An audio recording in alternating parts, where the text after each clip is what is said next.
Hello, કેમ છો dear students? તમે લોકોએ પેન્ટેડ એપ્લિકેશન ઓપન કરી એટલે તમને કંઈક આવી સ્ક્રીન દેખાતી હશે. હવે તમે અહીંયા નીચે જાશો માય કોર્સમાં તો તમને કંઈ નહીં દેખાતું હોય. તમે ડાઉનલોડમાં જાશો કે લાઈવમાં જાશો કે ટેસ્ટમાં જાશો, કેમ કાંઈ નથી દેખાતું? એટલા માટે નથી દેખાતું કારણ કે તમે એક નાની પ્રોસેસ નથી કરી. કેમ કરવાની છે? માનો કે તમે કોઈ પણ ધોરણમાં છો 6 થી 12, તો તમે અહીંયા જુઓ પેન્ટેડ સાથી ઓપ્શન છે. જો અહીંયા તમને દેખાતો હશે ને પેન્ટેડ સાથી ઓપ્શન સ્ટાન્ડર્ડ 12થની બાજુમાં, તે ઓપન કરો. માનો કે તમે ધોરણ 10 ની અંદર અભ્યાસ કરો છો.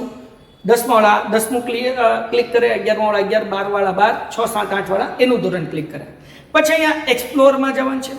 એક્સપ્લોરમાં ગયા પછી અહીંયા એડ ટુ લાઇબ્રેરી, આ જે નીચે ઓપ્શન છે ને બ્લુ કલરનો, એ કરવાનું છે.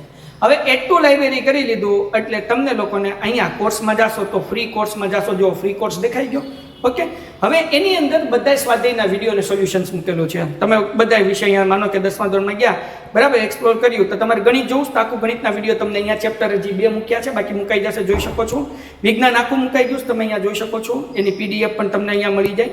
સમાજ આખું મુકાઈ ગયું છે, અને પીડીએફ પણ અહીંયાથી મળી જશે અને વિડીયોઝ પણ મળી જશે. એ રીતના ગુજરાતી મુકાઈ ગયા છે. ફ્રી લાઈવ લેક્ચર આપણે એપ્લિકેશનમાં લઈએ છીએ તો એ પણ અહીંયા મુકાઈ જશે. જે ટેસ્ટ હશે એ ટેસ્ટ પણ અહીંયા મુકાઈ જશે, જે તમે જોઈ શકશો. ક્લિયર થઈ ગયું? ઓકે, ડન થઈ ગયું. એવી રીતના 9મા ધોરણવાળા 9માનું જોઈ શકશે, 10મા વાળા 10માનું, 11, 12 બધાય પોતપોતાના ધોરણનું જોઈ શકશે. બીજી વસ્તુ, હવે તમે લોકો અહીંયા માય કોર્સીસમાં જાશો તો તમે ફ્રી કોર્સમાં દેખાશે. અગર તમે કોર્સ પરચેસ કરવા માંગો છો તો 10મામાં દાખલા તરીકે તમે છો તો તમે અહીંયા એક્સપ્લોરમાં જાશો એટલે તમને બધી કોર્સની ડિટેલ મળી જશે. અને અહીંયા બાય નાવ કરશો એટલે તમે અહીંયાથી કોર્સ પરચેસ કરી લેશો. જેવો આ કોર્સ પરચેસ કરશો એટલે તરત તમને માય કોર્સની અંદર તમને લોકોને અહીંયા આવી જશે, બરાબર ને, તમારો કોર્સ. પછી લાઈવ લેક્ચરની બધું દેખાવા મળશે. પછી અહીંયા ડાઉનલોડ ઓપ્શન, આપણે લાઈવ લેક્ચર છે, પીડીએફ છે, જે તમે ડાઉનલોડ કર્યું, વિડીયો છે તો વિડીયોમાં દેખાશે, અને પીડીએફ ડાઉનલોડ કરી તો પીડીએફમાં દેખાશે. ઓકે, પછી લાઈવ લેક્ચર. લાઈવ લેક્ચરની અંદર અપકમિંગ લાઈવ લેક્ચર, જો અપકમિંગ લાઈવ લેક્ચર છે કે જે આજે લાઈવ લેક્ચર આવવાના છે, જ્યારે સમય થઈ જશે એટલે અહીંયા લાઈવમાં દેખાડશે, નહીં પૂરા થઈ જશે એટલે તરત રેકોર્ડેડ લેક્ચર અહીંયા તમને દેખાઈ જશે, કે જેથી કરીને તમે લોકો ગમે ત્યારે રિવિઝન કરી શકો. એ ઉપરાંત અહીંયા લાઈવ ટેસ્ટ ઓપ્શન છે, જે બધા ધોરણમાં ધીરે ધીરે મુકાવા લાગશે. અહીંયાથી તમે ટેસ્ટ આપી શકશો. હવે ટેસ્ટ આપશો એટલે માનો કે ભાઈ ફટાફટ હું અહીંયા એક ટેસ્ટ આપી દઉં છું, ખાલી 5 સેકન્ડની અંદર હું જવાબ આવે જોઈએ, હે ને. પછી તમે બધાનું રિઝલ્ટ, તમારું રિઝલ્ટ અને બીજા બધાનું રિઝલ્ટ તમે જોઈ શકશો. આ ટેસ્ટ અહીંયાથી આ સબમિટ કરી એટલે તમને રિઝલ્ટ દેખાઈ જશે ને તમારો રેન્ક અહીં આવી જશે કે કેટલામો રેન્ક છે, ટોપ 3 વિદ્યાર્થી કોણ છે, એ બધું તમે અહીંયા જોઈ શકશો. ક્લિયર છે? ઓકે, તો અહીંયા તમે ટેસ્ટ પણ આપી શકશો. તો આપણી આ સરસ મજાની એપ્લિકેશન છે. આ મેં તમને ફ્રીવાળા બધા ફીચર્સ સમજાવ્યા છે. હવે પેઇડવાળા ફીચર્સ, અગર તમે માનો કે 9મામાં છો, 10મામાં છો, તમે અહીંયાથી પેઇડ કરો છો. પેઇડ કરશો એટલે અહીંયા માય કોર્સીસની અંદર આવી જશે ને પછી એના અંદર તમે જાશો એટલે બધા રેકોર્ડેડ લેક્ચર તમને, જે લાઈવ આપણે લઈએ છીએ પેઇડ, એ તમને અહીંયા દેખાઈ જશે. એની ટેસ્ટ સિરીઝ દેખાઈ જશે, હે ને. પછી તમારા માટે અમે નવી જે બેચ લાવીએ ત્યાં તમને જોવા દેખાઈ જશે. અને ખાસ અગત્યનું કે આમાં જે છે આપણે પેન્ટેજ સાથે બધું ફ્રી છે. બધા સ્વાધ્યાય પોથી, વિકાસ, દાલા, જે કંઈ પણ તમારા મટીરિયલ આવશે એ બધું અહીંયા તમને મુકાઈ જશે, જેથી ફેરબુક તમે કમ્પ્લીટ કરી શકશો. તો ઝડપથી પેન્ટેડ એપ્લિકેશન ડાઉનલોડ ન કરી તો કરી લો. અને જે લોકોએ ડાઉનલોડ કરી છે, આ જે છે એડ ટુ લાઇબ્રેરી, હજી પેન્ટેડ સાથે ખોલ્યું. માનો કે મારે ધોરણ 9 ઓપન કરવું છે, હું ધોરણ 9માં ગયો, એક્સપ્લોરમાં ગયો, એડ ટુ લાઇબ્રેરી કર્યું, તો હવે મને ધોરણ 9ની બધી ડિટેલ જે છે એ બહાર સાથે દેખાવા મળશે. તો માય કોર્સમાં તમે ફ્રીવાળામાં જાશો તો તમે ધોરણ 9 જોઈ શકશો, 10 જોઈ શકશો. કંઈ ડાઉનલોડ કર્યું હશે તો મળી જશે. હવે એના જો લાઈવ લેક્ચર આવી જશે 9માના અહીંયા તમે, હે ને. જો અપકમિંગમાં 9માના હવે લાઈવ લેક્ચર દેખાવા માંડ્યા અને કમ્પ્લીટ થાય એટલે કમ્પ્લીટેડ દેખાવા મળશે, બરાબર. એ ફ્રી છે. હવે તમે પેડ કરશો એટલે તમને પેડનું બધું તમને દેખાવા મળશે, ટેસ્ટ બેસ બધું. ડન છે? તો પેન્ટેડ એપ્લિકેશન ઝડપથી અપડેટ ન કર્યું હોય તો અપડેટ થઈ ગઈ છે, પ્લે સ્ટોર ઉપરથી અપડેટ કરી આવું. ડાઉનલોડ કરી છે, એડ ટુ લાઇબ્રેરી કોર્સ ન કરી તો કરી દો, ને જેને હજી પરચેસ કરવાનું બાકી છે એ પરચેસ કરી લો. મળીએ છીએ નેક્સ્ટ વિડીયોમાં. ત્યાં સુધી ગુડ બાય એન્ડ ધન્યવાદ. Painted painless learning. નમસ્કાર વિદ્યાર્થી મિત્રો, સ્વાગત છે તમારું તમારી પ્રિય યુટ્યુબ ચેનલ પેન્ટેડ સાથીમાં. મિત્રો, આજના વિડીયોમાં આપણે ધોરણ 7 સામાજિક વિજ્ઞાનના પ્રકરણ 3 મુઘલ સામ્રાજ્યના સ્વાધ્યાયના પ્રશ્નો અને તેના ઉત્તર જોઈશું. પ્રશ્ન 1, નીચેના પ્રશ્નોના ઉત્તર એક વાક્યમાં લખો. 1. પાણીપતનું પ્રથમ યુદ્ધ ક્યારે અને કોની વચ્ચે થયું હતું? જવાબ: પાણીપતનું પ્રથમ યુદ્ધ 20 એપ્રિલ 1526 ના રોજ બાબર અને ઇબ્રાહિમ લોદી વચ્ચે થયું હતું. 2. શેરશાહના સ્થાપત્યો વિશે જણાવો. જવાબ: શેરશાહે સાસારામમાં મકબરો અને દિલ્હીમાં મસ્જિદ બંધાવી હતી. 3. અકબરના સમયના મહાન સંગીતજ્ઞ ગાયકનું નામ આપો. જવાબ: અકબરના સમયના મહાન સંગીતજ્ઞ ગાયકનું નામ તાનસેન હતું. 4. જહાંગીરના ચિત્રકારોના નામ જણાવો. જવાબ: જહાંગીરના દરબારમાં મનસૂર નામનો વિશ્વ પ્રસિદ્ધ ચિત્રકાર હતો. તે પક્ષી ચિત્રકાર હતો. જહાંગીરના બીજા ચિત્રકારનું નામ અબુલ હસન હતું. પ્રશ્ન 5. છત્રપતિ શિવાજીનો જન્મ ક્યાં અને ક્યારે થયો હતો? જવાબ: છત્રપતિ શિવાજીનો જન્મ ઈસવીસન 1627માં મહારાષ્ટ્રમાં શિવનેરીના કિલ્લામાં થયો હતો. પ્રશ્ન 2. માંગ્યા મુજબ ઉત્તર લખો. 1. મુગલ વહીવટ તંત્રની રૂપરેખા આપો. જવાબ: મુગલ વહીવટી તંત્રની વ્યવસ્થિત રચના અકબરે કરી હતી. મુગલ શાસનના કેન્દ્રમાં બાદશાહ હતો. બાદશાહને સલાહ આપવા મદદ કરવા એક મંત્રી પરિષદ હતી. બાદશાહની સત્તા સર્વોપરી હતી. તે સર્વોચ્ચ સેનાપતિ હતો. બાદશાહ અને રાજ્યના વહીવટ તંત્ર વચ્ચે તાલમેલ રાખવા વઝીરની નિમણૂક કરવામાં આવતી. તે દિવાને વઝીર કુલ કહેવાતો. વઝીર નાણાં અને મહેસૂલી વ્યવસ્થાનો વડો હતો. સેનાના વડાને મીરબક્ષ કહેવામાં આવતો. મીરબક્ષ સેનામાં અધિકારીઓની ભરતી કરતો. તે સેનાના અધિકારીઓની નિમણૂક કરતો. તે રાજ્યના ગુપ્તચર તંત્રની દેખરેખ રાખતો. મુથલ વહીવટ તંત્રના ગુપ્તચરો વાકિયાન વીસ તરીકે ઓળખાતા. રાજ્યની ન્યાય વ્યવસ્થાનો વડો કાઝી હતો. મુઘલ સમ્રાટની અંગત જરૂરિયાતોનું ધ્યાન રાખવા મીરે સમાન નામનો વિભાગ હતો. આ વિભાગોનો ઉપરી સરકારી કારખાનાઓનો વડો હતો. 2. મુઘલ સ્થાપત્ય કલાના નમૂનાઓ વિશે નોંધ તૈયાર કરો. જવાબ: મુઘલ સ્થાપત્ય કલાની ઇમારતો અમૂલ્ય અને અપ્રતિમ ગણાય છે. ઇમારતોના બાંધકામમાં હિન્દુ મુસ્લિમ કાળનો સુભગ સમન્વય થયો હતો. બાબરે પાણીપત પાસે કાબુલી મસ્જિદ, સંભલમાં જુમ્મા મસ્જિદ અને આગ્રામાં કિલ્લો બંધાવી હતી. અકબરે આગ્રામાં એક કિલ્લો બંધાવ્યો હતો. તેને આગ્રાથી 36 કિલોમીટર દૂર પ્રખ્યાત સંત શેખ સલીમ ચિશ્તીની યાદમાં ફતેહપુર સિક્રી નામનું નગર વસાવ્યું હતું. અહીં અકબરે ગુજરાતના વિજયની યાદમાં બુલંદ દરવાજો બંધાવ્યો હતો, જે ભારતનો સૌથી મોટો દરવાજો છે. આ ઉપરાંત તેને અહીં સલીમ ચિશ્તીની દરગાહ, મસ્જિદ અને પંચમહાલ વગેરે સ્થાપ્યા હતા. 3. જહાંગીરના સમયમાં બંધાયેલા સ્થાપત્યોમાં સંગેમરમરનો સફેદ આરસ પહાણનો ઉપયોગ થયો હતો. શાહજહાંને ઇમારતો બંધાવવાનો ભારે શોખ હતો. તેનો સમય મુઘલ સામ્રાજ્યના સ્થાપત્યનો સુવર્ણ યુગ કહેવાય છે. શાહજહાંએ પોતાની પત્ની મુમતાઝ મહેલની યાદમાં આગ્રામાં યમુના નદીના કિનારે તાજમહેલ બંધાવ્યો હતો.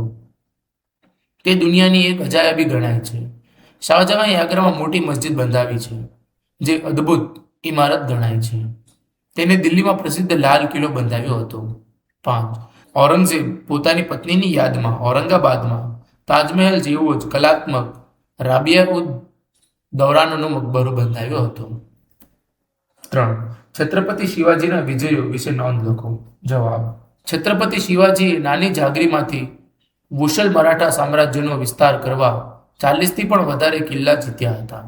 મુઘલ બાદશાહ ઔરંગઝેબ અને બીજાપુરના સુલતાન સાથે લાંબા સમય સુધી સંઘર્ષ કરી વિજયો મેળવ્યા હતા. જેમ કે ઈસવીસન 1646માં શિવાજીએ તોરણાનો કિલ્લો જીત્યો હતો. એ પછી તેમણે કલ્યાણ અને માહુલીના કિલ્લા જીત્યા હતા. ઈસવીસન 1670માં શિવાજીએ સિંહગઢ, વેલોરે અને ઝાંજીના કિલ્લા જીત્યા હતા. ઈસવીસન 1677માં તેમણે દક્ષિણના દરવાજા સામાન કોયલનો કિલ્લો જીત્યો હતો. 4. અકબરની ધાર્મિક નીતિની ચર્ચા કરો. જવાબ: અકબરે બિન સાંપ્રદાયિકતાની નીતિ અપનાવી હતી. તેણે હિન્દુઓ પાસેથી લેવામાં આવતો યાત્રાવીરો અને જજિયાવીરો રદ કરીને ધાર્મિક ઉદારતા દાખવી હતી. તેણે હિન્દુઓને પોતાના દરબારમાં અને રાજ્યની અન્ય સેવાઓમાં ઊંચા હોદ્દાઓ પર નિમ્યા હતા. તેણે પ્રજાના બધા વર્ગોને પોતપોતાના ધર્મ પાળવાની છૂટ આપી હતી. બધા ધર્મો વિશે ચર્ચા કરવા અકબરે ફતેહપુર સિક્રીમાં ઇબાદત ખાનું પ્રાર્થના મંદિર બંધાવ્યું હતું. અકબર દર શુક્રવારે જુદા જુદા ધર્મના વિદ્વાનોની ચર્ચા કરવા ઇબાદત ખાનામાં આમંત્રણ આપતો હતો. તે તેમની ધર્મ ચર્ચા ખૂબ ધ્યાનથી સાંભળતો હતો. તેમાંથી તેણે પ્રત્યેક ધર્મના ઉત્તમ સિદ્ધાંતોને તારવીને દીને ઇલાહી નામના નવા સંપ્રદાયની સ્થાપના કરી હતી. આ અકબરની ધાર્મિક નીતિ ઉદાર અને પ્રશંસનીય હતી. 5. શેરશાહના સુધારાની ચર્ચા કરો. જવાબ: શેરશાહ ઈસવીસન 1540 થી ઈસવીસન 1545 5 વર્ષના શાસનકાળ દરમિયાન અનેક સુધારાઓ કર્યા હતા. શેરશાહે ચોર લૂંટારાઓને ભય નાબૂદ કરી રાજ્યમાં શાંતિ સ્થાપી હતી. તેણે ઘોડેસવાર ખેપિયાઓ શરૂ કરીને નવી ટપાલ વ્યવસ્થા શરૂ કરી હતી. તેણે વેપારીઓ અને યાત્રાળુઓ માટે ધર્મશાળાઓ બંધાવી હતી. તેણે રૂપિયાનું ચલણ શરૂ કરાવ્યું હતું. તેણે રાજ્યના વિશાળ લશ્કરની રચના કરી હતી. તેણે એક લાંબો રાજમાર્ગ ગ્રાન્ડ ટ્રંક રોડનું નિર્માણ કરાવ્યું હતું, જે બંગાળ અને ઉત્તર ભારત સુધી વિસ્તરેલો હતો. તેણે ટોડરમલની મદદથી જમીનની જાત અને ખેતીની ઉપજની સરાસરી પરથી જમીન મહેસૂલનો કોઠો તૈયાર કર્યો હતો. પ્રશ્ન 3. નીચે આપેલ વિકલ્પમાંથી સાચો વિકલ્પ શોધીને ઉત્તર લખો. 1. પાણીપતનું બીજું યુદ્ધ ખાલી જગ્યા અને ખાલી જગ્યા વચ્ચે થયું હતું. જવાબ બી. અકબર હેમુ. 2. બુલંદ દરવાજો કોણે બનાવ્યો હતો? જવાબ એ. અકબર. 3. દિલ્હીનો લાલ કિલ્લો ખાલી જગ્યાએ બનાવ્યો હતો. જવાબ ડી. શાહજહાં. 4. અકબરનો જન્મ ખાલી જગ્યા નામના સ્થળે થયો હતો. જવાબ એ. અમરકોટ. મિત્રો, અહીં આપણો સ્વાધ્યાય એ પૂર્ણ થાય છે. તમે હજુ સુધી પેન્ટેડ સાથે સાથે ન જોડાયો તો આજે જ પેન્ટેડ સાથેને સબસ્ક્રાઇબ કરો. હવે આપણે મળીશું એક નવા પાઠના સ્વાધ્યાયના પ્રશ્નો અને તેના ઉત્તરો સાથે. હેલો, કેમ છો ડિયર સ્ટુડન્ટ્સ? તમે લોકોએ પેન્ટેડ એપ્લિકેશન ઓપન કરી એટલે તમને કંઈક આવી સ્ક્રીન દેખાતી હશે. હવે તમે અહીંયા નીચે જાશો માય કોર્સમાં તો તમને કંઈ નહીં દેખાતું હોય. તમે ડાઉનલોડમાં જાશો કે લાઈવમાં જાશો કે ટેસ્ટમાં જાશો, કેમ કાંઈ નથી દેખાતું? એટલા માટે નથી દેખાતું કારણ કે તમે એક નાની પ્રોસેસ નથી કરી. કેમ કરવાની છે? માનો કે તમે કોઈ પણ ધોરણમાં છો 6 થી 12, તો તમે અહીંયા જુઓ પેન્ટેડ સાથી ઓપ્શન છે. જો અહીંયા તમને દેખાતો હશે ને પેન્ટેડ સાથી ઓપ્શન સ્ટાન્ડર્ડ 12થની બાજુમાં, તે ઓપન કરો. માનો કે તમે ધોરણ 10ની અંદર અભ્યાસ કરો છો. 10મા વાળા 10મું ક્લિક કરે, 11મા વાળા 11, 12 વાળા 12, 6, 7, 8 વાળા એનું ધોરણ ક્લિક કરે. પછી અહીંયા એક્સપ્લોરમાં જવાનું છે. એક્સપ્લોરમાં ગયા પછી અહીંયા એડ ટુ લાઇબ્રેરી, આ જે નીચે ઓપ્શન છે ને બ્લુ કલરનો, એ કરવાનું છે. હવે એડ ટુ લાઇબ્રેરી કરી લીધું એટલે તમને લોકોને અહીંયા કોર્સમાં જાશો તો ફ્રી કોર્સમાં જાશો. જો ફ્રી કોર્સ દેખાઈ ગયો. ઓકે, હવે એની અંદર બધા સ્વાધ્યાયના વિડીયો અને સોલ્યુશન્સ મૂકેલું છે. તમે બધા વિષય અહીંયા માનો કે 10મા ધોરણમાં ગયા, બરાબર, એક્સપ્લોર કર્યું તો તમારે ગણિત જોવું તો આખું ગણિતના વિડીયો તમને અહીંયા ચેપ્ટર હજી 2 મૂક્યા છે, બાકી મુકાઈ જશે, જોઈ શકો છો. વિજ્ઞાન આખું મુકાઈ ગયું તમે અહીંયા જોઈ શકો છો. એની પીડીએફ પણ તમને અહીંયા મળી જાય. સમાજ આખું મુકાઈ ગયું છે, અને પીડીએફ પણ અહીંયાથી મળી જશે અને વિડીયોઝ પણ મળી જશે. એ રીતના ગુજરાતી મુકાઈ ગયા છે. ફ્રી લાઈવ લેક્ચર આપણે એપ્લિકેશનમાં લઈએ છીએ તો એ પણ અહીંયા મુકાઈ જશે. જે ટેસ્ટ હશે એ ટેસ્ટ પણ અહીંયા મુકાઈ જશે, જે તમે જોઈ શકશો. ક્લિયર થઈ ગયું? ઓકે, ડન થઈ ગયું. એવી રીતના 9મા ધોરણવાળા 9માનું જોઈ શકશે, 10મા વાળા 10માનું, 11, 12 બધાય પોતપોતાના ધોરણનું જોઈ શકશે. બીજી વસ્તુ, હવે તમે લોકો અહીંયા માય કોર્સીસમાં જાશો તો તમે ફ્રી કોર્સમાં દેખાશે. અગર તમે કોર્સ પરચેસ કરવા માંગો છો તો 10મામાં દાખલા તરીકે તમે છો તો તમે અહીંયા એક્સપ્લોરમાં જાશો એટલે તમને બધી કોર્સની ડિટેલ મળી જશે. અને અહીંયા બાય નાવ કરશો એટલે તમે અહીંયાથી કોર્સ પરચેસ કરી લેશો. જેવો આ કોર્સ પરચેસ કરશો એટલે તરત તમને માય કોર્સની અંદર તમને લોકોને અહીંયા આવી જશે, બરાબર ને, તમારો કોર્સ. પછી લાઈવ લેક્ચરની બધું દેખાવા મળશે. પછી અહીંયા ડાઉનલોડ ઓપ્શન, આપણે લાઈવ લેક્ચર છે, પીડીએફ છે, જે તમે ડાઉનલોડ કર્યું, વિડીયો છે તો વિડીયોમાં દેખાશે, અને પીડીએફ ડાઉનલોડ કરી તો પીડીએફમાં દેખાશે. ઓકે, પછી લાઈવ લેક્ચર. લાઈવ લેક્ચરની અંદર અપકમિંગ લાઈવ લેક્ચર, જો અપકમિંગ લાઈવ લેક્ચર છે કે જે આજે લાઈવ લેક્ચર આવવાના છે, જ્યારે સમય થઈ જશે એટલે અહીંયા લાઈવમાં દેખાડશે, નહીં પૂરા થઈ જશે એટલે તરત રેકોર્ડેડ લેક્ચર અહીંયા તમને દેખાઈ જશે, કે જેથી કરીને તમે લોકો ગમે ત્યારે રિવિઝન કરી શકો. એ ઉપરાંત અહીંયા લાઈવ ટેસ્ટ ઓપ્શન છે, જે બધા ધોરણમાં ધીરે ધીરે મુકાવા લાગશે. અહીંયાથી તમે ટેસ્ટ આપી શકશો. હવે ટેસ્ટ આપશો એટલે માનો કે ભાઈ ફટાફટ હું અહીંયા એક ટેસ્ટ આપી દઉં છું, ખાલી 5 સેકન્ડની અંદર હું જવાબ આવે જોઈએ, હે ને. પછી તમે બધાનું રિઝલ્ટ, તમારું રિઝલ્ટ અને બીજા બધાનું રિઝલ્ટ તમે જોઈ શકશો. આ ટેસ્ટ અહીંયાથી આ સબમિટ કરી એટલે તમને રિઝલ્ટ દેખાઈ જશે ને તમારો રેન્ક અહીં આવી જશે કે કેટલામો રેન્ક છે, ટોપ 3 વિદ્યાર્થી કોણ છે, એ બધું તમે અહીંયા જોઈ શકશો. ક્લિયર છે? ઓકે, તો અહીંયા તમે ટેસ્ટ પણ આપી શકશો. તો આપણી આ સરસ મજાની એપ્લિકેશન છે. આ મેં તમને ફ્રીવાળા બધા ફીચર્સ સમજાવ્યા છે. હવે પેઇડવાળા ફીચર્સ, અગર તમે માનો કે 9મામાં છો, 10મામાં છો, તમે અહીંયાથી પેઇડ કરો છો, પેડ કરશો એટલે અહીંયા માય કોર્સિસની અંદર આવી જશે ને પછી એના અંદર તમે જાશો એટલે બધા રેકોર્ડેડ લેક્ચર તમને જે લાઈવ આપણે લઈએ છીએ પેડ, એ તમને અહીંયા દેખાઈ જશે, એની ટેસ્ટ સિરીઝ દેખાઈ જશે, હે ને. પછી તમારા માટે અમે નવી જે બેચ લાવીએ ત્યાં તમને જોવા દેખાઈ જશે. અને ખાસ અગત્યનું કે આમાં જે છે આપણે પેન્ટેજ સાથે બધું ફ્રી છે. બધા સ્વાધ્યાય પોથી, વિકાસ, દાલા, જે કંઈ પણ તમારા મટીરિયલ આવશે એ બધું અહીંયા તમને મુકાઈ જશે, જેથી ફેરબુક તમે કમ્પ્લીટ કરી શકશો. તો ઝડપથી પેન્ટેડ એપ્લિકેશન ડાઉનલોડ ન કરી તો કરી લો. અને જે લોકોએ ડાઉનલોડ કરી છે, આ જે છે એડ ટુ લાઇબ્રેરી, હજી પેન્ટેડ સાથે ખોલ્યું. માનો કે મારે ધોરણ 9 ઓપન કરવું છે, હું ધોરણ 9માં ગયો, એક્સપ્લોરમાં ગયો, એડ ટુ લાઇબ્રેરી કર્યું. તો હવે મને ધોરણ 9ની બધી ડિટેલ જે છે એ બહાર સાથે સાથે દેખાવા મળશે. તો માય કોર્સમાં તમે ફ્રીવાળામાં જાશો તો તમે ધોરણ 9 જોઈ શકશો, 10 જોઈ શકશો, કંઈ ડાઉનલોડ કર્યું હશે તો મળી જશે. હવે એના જો લાઈવ લેક્ચર આવી જશે 9માં અહીંયા તમે, હે ને, જો અપકમિંગમાં 9માં હવે લાઈવ લેક્ચર દેખાવા માંડ્યા અને કમ્પ્લીટ થાય એટલે કમ્પ્લીટેડ દેખાવા મળશે. બરાબર, એ ફ્રી છે.